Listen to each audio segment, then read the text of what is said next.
God's covenant people in the church have a variety of gifts and roles.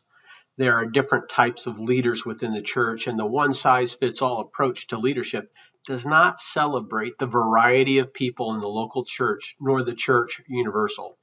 Leadership is one of those areas of endeavor that deliberate planning and execution can sometimes derail the very thing we are trying to do.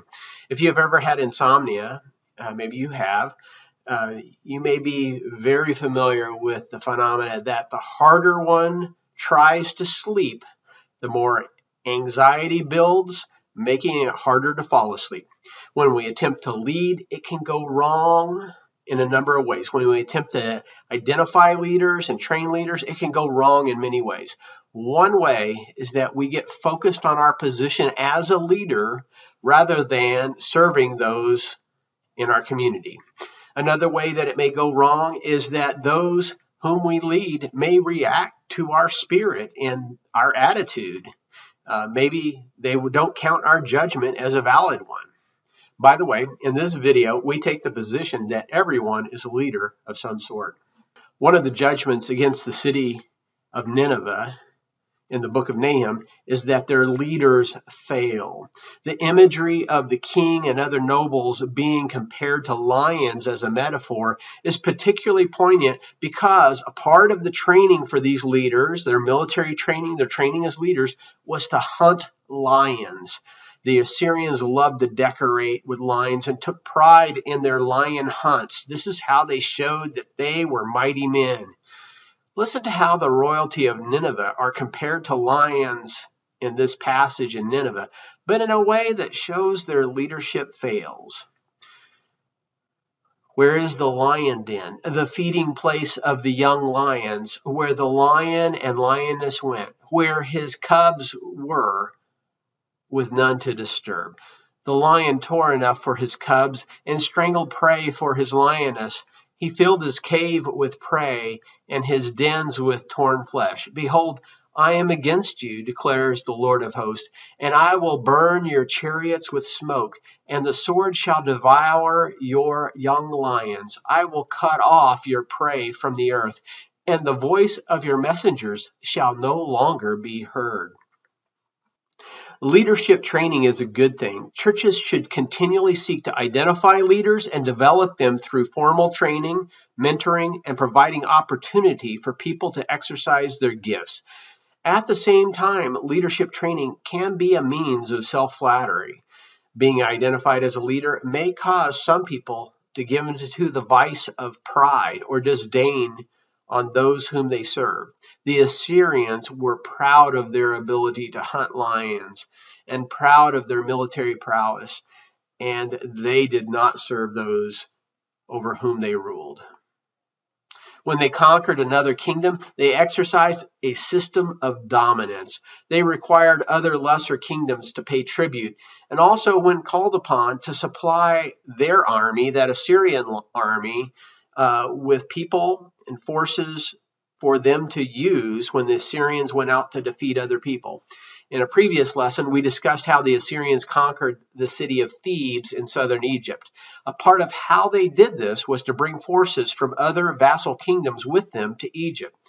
Nahum uses this image of the Assyrian royalty in Nineveh being like lions to describe the predicted downfall of their ability to care for and protect those for whom they are responsible. Yes, they are like lions, but lions who are failing. In the next chapter, a different metaphor is used, that of the locust for the merchants and grasshoppers for the scribes. It is God's judgment upon Nineveh when their business leaders and educational leaders fail. Listen to the words of Nahum chapter 3. There will the fire devour you. The sword will cut you off. It will devour you like the locust. Multiply yourselves like the locust. Multiply like the grasshopper. You increased your merchants more than the stars of the heavens. The locust spread its wings and flies away. Your princes are like grasshoppers, your scribes like clouds of locusts settling on the fences in the day of cold when the sun rises. They fly away. No one knows where they are. The merchants are the leaders of the business community in Nineveh, and they're trading with other nations. Their business acumen is legendary.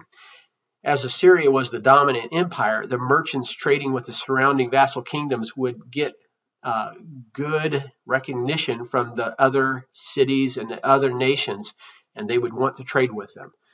However, later when the city fell, all the business relationships dissipate at the drop of a hat. Even though the number of merchants was great, that did not really matter once there was a different winner in the military competition. The scribes who would have served in the palace, they would have no benefactor once the city fell. Men of great learning would suddenly become unemployed and perhaps even unemployable. The third metaphor, using an animal addressing leadership, this one is about sheep without a shepherd. Your shepherds are asleep, O king of Assyria. Your nobles slumber. Your people are scattered on the mountains with none to gather them. The metaphor of the sheep without a shepherd assumes that the sheep are free range. That means that the sheep are allowed to wander as they please, at least during the daytime. This method of raising livestock is old, and it requires a lot of a shepherd. He has to be present and vigilant, caring for the sheep. The judgment called out in Nahum 3:18 is that the shepherds are not vigilant and they're not caring for the sheep. Rather than being kept in a cohesive group, the sheep are scattered. This is particularly troubling since the social structure of the herd does not have a recognized leader. There are sheep that may be bellwethers, and the bellwether is not really a leader in terms of position, like packs of wolves have an alpha male. That's not really what sheep have. Instead, they have this bellwether, and the bellwether is simply a bit more hungry than the rest of the group. And the bellwether will venture out to find food, and other sheep will follow, but as they do so, the herd just scatters. The shepherd must counteract this instinct of scattering and bring the herd back together. The scattering shows that the shepherd has not done his job. In Matthew 9, verses 36 through 38, Jesus is moved with compassion for the people. It says this, "But when he saw the multitudes, he was moved with compassion on them, because they fainted and were scattered abroad as sheep having no shepherd. Then saith he unto the disciples, the harvest truly is plenteous, but the laborers are few. Pray ye therefore the Lord of the harvest, that he will send forth laborers into his harvest." We as Christians should take leadership development seriously. Just as Jesus was moved with compassion, we too should be moved with compassion for people who need leadership. And that might not be really a position of authority over somebody, but just leading them on the next step with you where you are in your spiritual walk. This word moved that Jesus had is one of my favorite words. It's compassion, and the Greek word is phlalekanatsomai. It means he was moved that he feels it in his gut. Sometimes when I'm feeling something, like my gut tenses up, especially when I'm anxious. Jesus wasn't feeling anxious, rather he felt compassion for his gut to feel this way, and he feels it greatly. He knows that the people are lacking leaders, and we all need leaders. Sometimes those who are in formal leadership roles think that they lead and all others follow. In reality, we all need others in the group to help us discern what is best, to remember things, to observe what the next step might be in a practical matter, to administrate something. We need lots of voices and lots of hands and lots of eyes to make the group work together. As the leaders in ancient Nineveh stopped caring for the people of the city, about 450 years later, the religious leaders in Judea had stopped really caring for the people.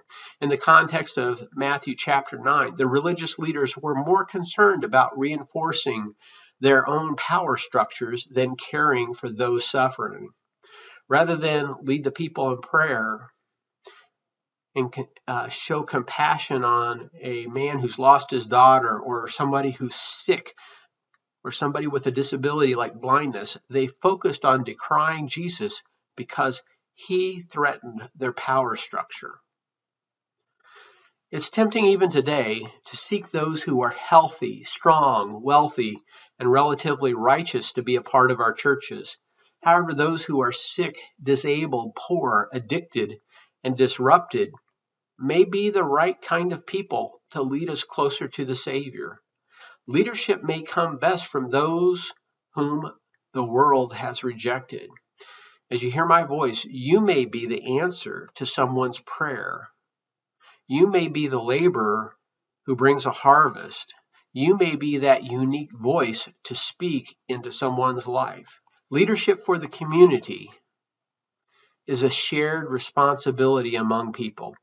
The strength of training leaders is that the covenant community is a community of many gifts and many callings. It's important to identify and develop various leadership gifts, whether on the level of the nation or a church.